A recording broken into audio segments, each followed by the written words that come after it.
I feel powerless and wonder, how am I going to start to carry out the revolution, or even start it, since many of my brothers and sisters, while seeking for change, are unwilling to stake their lives for it, or even seek to fight the current system.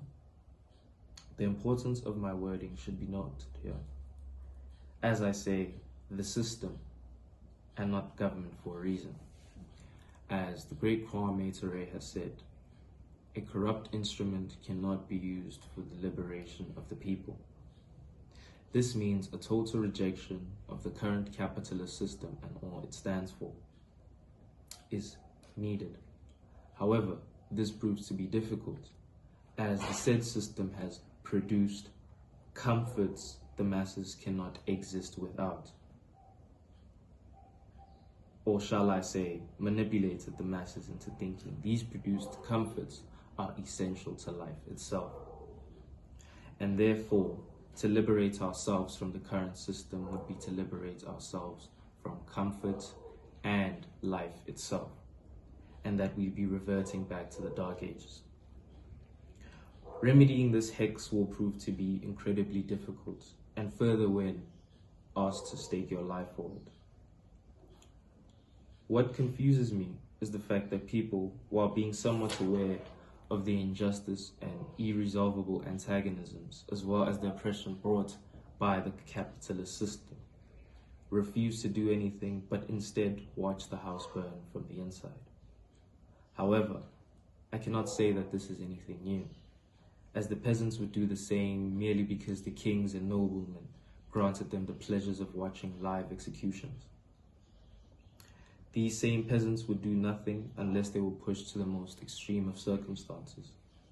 I fear that this behavior is still present in modern times.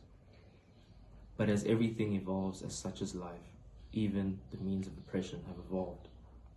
The kings and noblemen have become the capitalist dictators and bourgeoisie, and the live executions have become every modern pleasure and or comfort. However, what has changed is the fact that now the kings will not push us to the most extreme of circumstances, as they had previously done.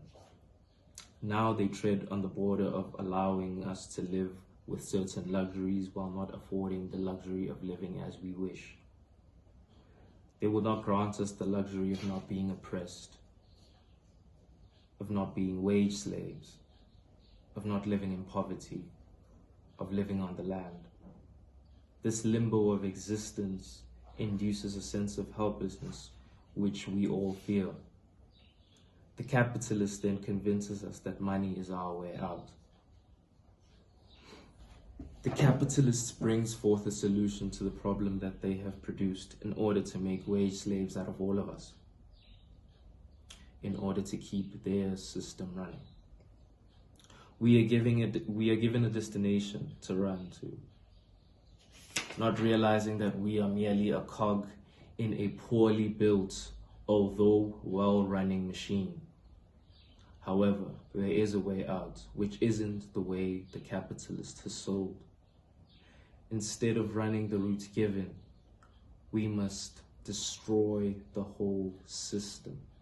Revolution has always been and will always be the way. We do not want to eat cake.